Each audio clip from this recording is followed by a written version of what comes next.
And we're back, guys. Welcome back to a shocking good time. I'm Hector Pino, and I have Elijah Pino here with us, and we also have our guest, Caeden Steele. He is a sprint car racer, right? Yeah. He's a sprint car racer. And Caeden, tell me a little bit about racing, man. I mean, is it on an amateur level right now? Do you feel like it's a professional level? Like, and what are you striding to do with racing? So right now I feel like I'm probably on an amateur level. There's still a lot to learn. I mean, everybody learns something every time they hit the track. But yeah, I feel like I'm on an amateur level right now, and professional would probably be for sprint cars would be the World of Outlaws. They kind of go tour around the entire U.S. and that's probably my goal right now. Right. You got to get a little taste of that a couple weeks ago, right? Yeah, I think it was 2 weeks ago at Hanford. We ran with them on Friday night at Killer Auto Speedway or King Speedway. I'm not sure what it is right now. Killer. But yeah. And we were doing pretty good. The whole sprint car racing thing, it's kind of hard to explain to people without them like actually seeing a video of it. So there's like hot laps qualifying, heat races, main events, AABs. It's really hard to explain to people that don't really know what it is, but we qualified okay for my first time running with them, and we were in the heat race, which is you got to finish like top 4 to make it to the main event, and we were up to almost that transfer, and then we broke something in the motor, and then we had to pull in, so that kind of sucked, but we'll get them next time. What's it like being behind the wheel, man? Like give us like your visual, I guess. Like it's crazy. It's hard to explain because it's kind of like a dream. Because I don't know, it's like you just kind of get in the zone. You don't like you try to focus on what's happening, like change your line and stuff to be competitive, but it's just like the adrenaline and just everything going on there is just it's awesome, and it's like its own little world. Right. I can imagine there's like so much going on. Yeah, man. I mean, it's like you can't focus on hardly any of it. It's awesome. Right, and it was wild because I was there at that race with you guys, and when I seen you pull in, because obviously the race wasn't done. Well, what the heck's going on? And like only you knew, like what was going on with the car, and like you knew that your car wasn't acting like it should, or it was heating up. I forget exactly what went down, but I know it wasn't good when you pulled in. But it was good that you were able to at least salvage the motor for the most part, right? I mean, you didn't destroy it completely. Yeah, it was a rocker arm in the motor, and it just popped, and luckily I pulled off before it did any more damage. I thought it lost oil pressure, but didn't look like it. When we fired it back up to make sure it was broken, then there was a dent in the valve cover. That's when we knew it was couldn't run it anymore. It's got to get fixed. So how in depth do you get in on the mechanical level of things? Do you like build the thing from scratch, or like do you kind of sub some of that workout to other people? You buy all the parts. There's not really any manufacturing that goes on, but we put it all together, and that's pretty awesome. Got to weld some stuff sometimes, and we don't do anything with the motors. Those are outsourced. Oh, okay. I know that's probably an extensive process for you to put all that together. Obviously, I mean, you guys are tweaking and fine-tuning things so that the motor runs exactly how you guys want it to operate, and like it's way above my pay grade for sure. I watch your dad, Caeden, at times, turning just a quarter inch there, and putting a little bit more air or taking out some air, and I'm like, the science behind it is mind-blowing, man, because I'm like, what is a quarter inch going to do here, and how another pound of pressure or half, whatever, But I mean, only you guys know the science of it because you guys study the track and kind of know what you're up against, and you have, there's a lot going on there. Yeah, my dad, he's the crew chief on the car, and he does a really good job. I try to focus more on the track and driving and stuff, and I'll tell him what I want the car to do, but honestly, most of the time it's just. Right now, with me learning, most of the time it's my fault when things go wrong and stuff like that. And there's definitely some times when we can work on the car and make it better. But we have great equipment, and he does an awesome job on the car. So I feel like every time I hit the track, I have a winning race car. So that's pretty good. Nice. I agree, man. I think the 121 team is amazing, man. They relentlessly, work hard to keep everything as best as possible, man. And I know. The Friday night at Keller, some bad things happened to the car, right? Yeah, it wasn't good. but the team was there, like, almost felt like around the clock, right? Like just working to put it all back together, and so that we can be in Saturday's event, right? Yeah, we Yeah, that was Friday, the race before the World of Outlaw race. We had a little upset in I think it was the heat race. Got a little aggressive in another car, got in with another car, and we flipped and junked the car. So that's when, usually what that entails is a lot of stuff breaks and the frame itself breaks or it's not fixable. Yeah. So Yeah. as far as like when you're racing, like what is, I guess, one of the hardest things that you have to like be mindful of, I guess, when you're out there? Is it like the other racers? Is it mainly yourself? Like what do you And obviously you're racing really close, and then sprint cars are open wheel cars. So if you even touch their tire, you're pretty much going for a ride. So, it's most of the time I'm trying to focus on what the car's doing and how to be better, and get faster on the track. That's what you're trying to do the whole race. But you also got to watch out for other people's cars, and when sprint cars, when you get something behind somebody, they have wings, so you rely a lot on the wings and the downforce of the car to make it work right. So when you get behind people, it takes some of your downforce, and that can mess you up a lot. You got to focus a lot on that, and there's just a lot to think about when everything's happening so fast. Yeah, man. How long have you been racing? How many I years? think 3rd grade. Wow. My first big win was at the Tulsa Shootout in Oklahoma in a junior sprint. Yeah, That was pretty huge. cool. Yeah. Wow. That was huge. You traveled across the country, man, and then to go earn that W, man. That's got to Yeah. feel really good, right? Yeah. How many different states did you have you competed in? The only other states I've raced in right now are Washington and Oklahoma for the Tulsa Shootout. The Washington in the micros, which are like small sprint cars, we ran at Deming Speedway. So that's basically up near Canada, and that's an awesome race. The weather up there is great. We go during summer to beat the heat down here for a week. It's like 70 degrees up there. It's like 110 here in Fresno. Insane. Yeah. So like racing as a kid, Caeden, like I'm sure you've been around racing all your life, right? And so at what point, I mean, was it like, hey, Dad, I want to go race. I want to jump in the car now, like as a kid, or was it something that you just like maybe your dad just took you out of your mom's car from the car seat and then put you in the race car? Or like, tell me a little bit about that, or like, how did that transition transpire? My dad, he worked since I was born. When I was little, he was worked on Tommy Tarleton's car. He was the crew chief, and I feel like that's where he got a lot of his knowledge about working on cars and stuff. And I feel like he loves it too. So Oh yeah, we so he did that, and then I think he took a bigger step up in the company, and then he stopped working on the car at Tarleton and Son. Mm-hmm. So then so he was doing that, and he started taking part in the construction part of it more, and he was still going to watch races and stuff, but then we were just going to some micro races, the little junior sprint races, for fun. I think it was at Plaza Park in Visalia. I'm like, I want to race those. He's like, yeah. So he's like, this is a lot of money though, so you gotta be like into it. And I loved it from the start. So I was like, yeah, we're gonna do this. That's so good. he put me in a junior sprint at I think Lemoore Raceway was one of my first junior races. And yeah, I've loved it since. That's cool, man. So did you get the little your first time out? You get the little flag behind you? Yeah, I had the little rookie flag with the caution tape. Like, watch out for this guy. Yeah. I've never driven these before. He's hell on wheels, man. Yeah. That's cool, man. And so that process was pretty fun, obviously, man. So you started there and started working your way up, man. And do you feel like every year has it just been like you have more of a hunger, more of a desire, more fun? Or do you find it more like fun for you, or do you like the adrenaline out of it? Do you like it all, or what is your? Yeah, every step we take up, it gets more involved, and I have more fun every time. There's definitely, I feel like the farther you move up, the less kind of dumb people you're racing with. They know what they're doing. Obviously, you're gonna run into some people on the track. You give some little scenarios where you get mad at people and stuff like that. But Yeah. Of course. every step I've taken up, it's been more of a learning experience every time and more fun. I feel like, yeah.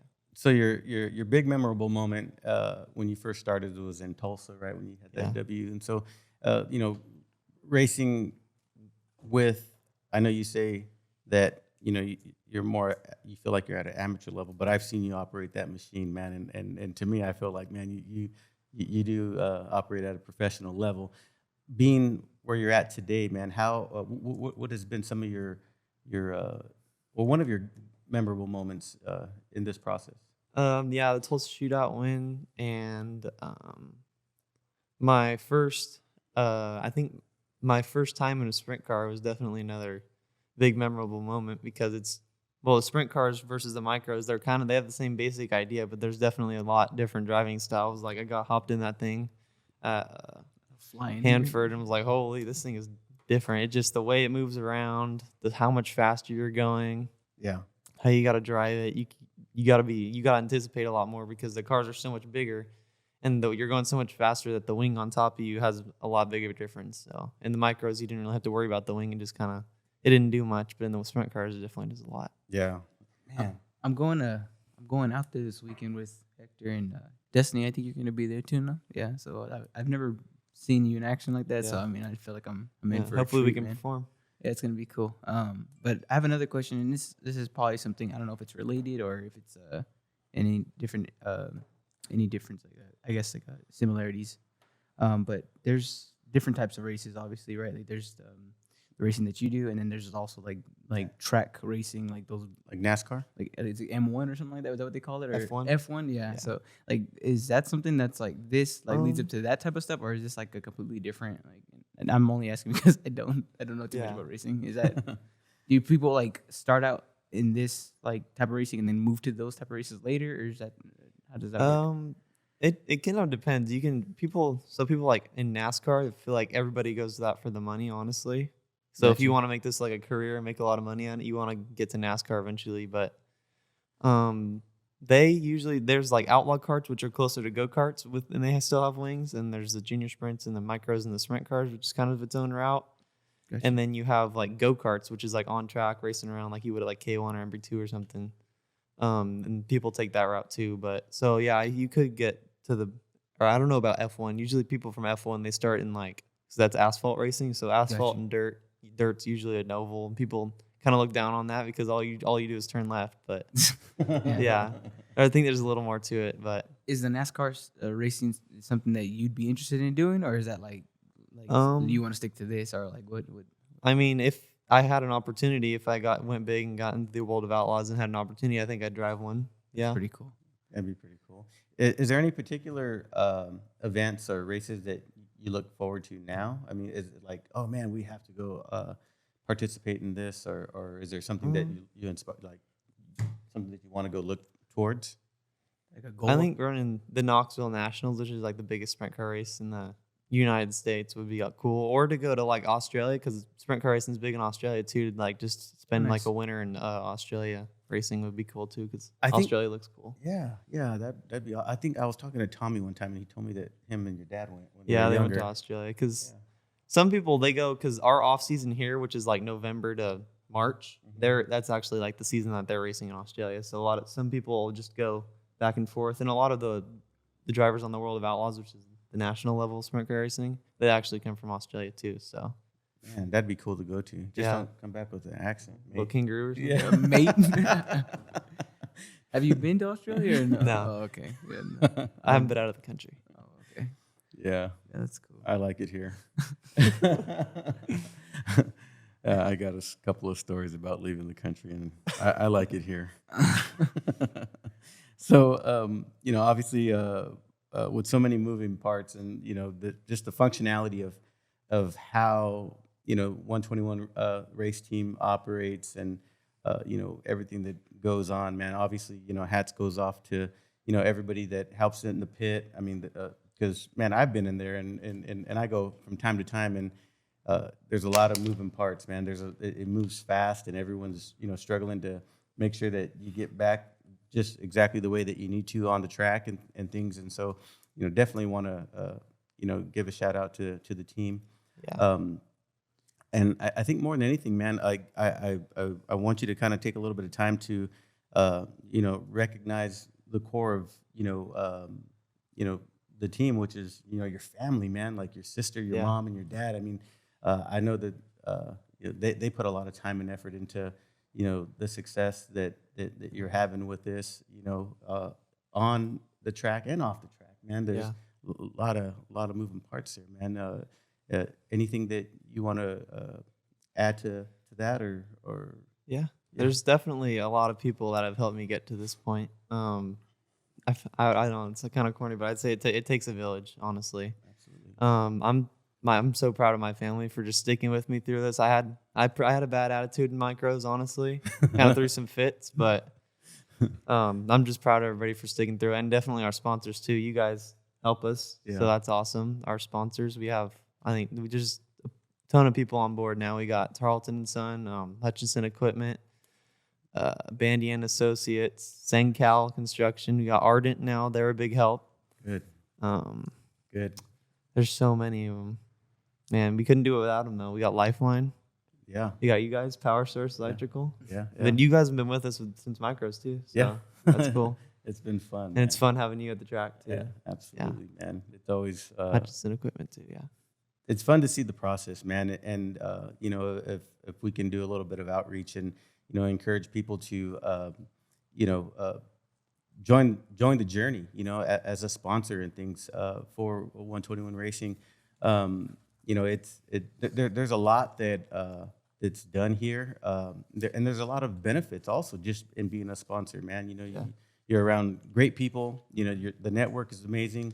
And so much more, man. So I encourage any of the viewers, if you guys are interested in sponsorship for 121 Racing and things, man, obviously reach out. You can reach out to me. You can reach out to Caeden. You can call Blaine directly. It's a lot of fun, man. It really is fun to be around good, positive people, and just the atmosphere is amazing. So, Elijah, do you have anything else that you want to add? I have another question, man. I know we kind of made this more about your racing thing, and I hope that's okay. But I have a question about one specific time, just because I saw it. There was a video of you were racing and you caught on fire. Yeah. I want to know a little bit about that. What was going through your mind, I guess, and how did that all end up? Did you end up okay? Things like that.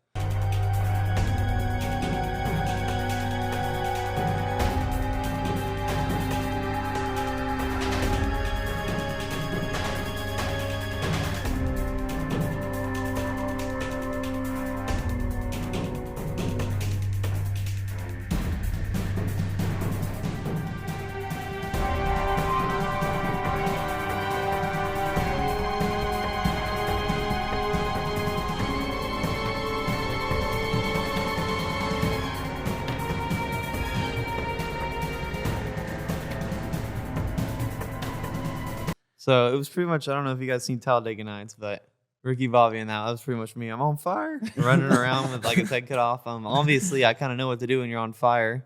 So a fuel line came off and it lighted somehow on methanol. It's alcohol, so it burns pretty violently. And it got on my suit. My suit, it kept the fire off of me, but it couldn't keep the heat off of me. So I got stage 2 burns all over my legs. Damn. And Pretty much melted, right? yeah, I just melted the skin off. It's kind of gross. Oof. But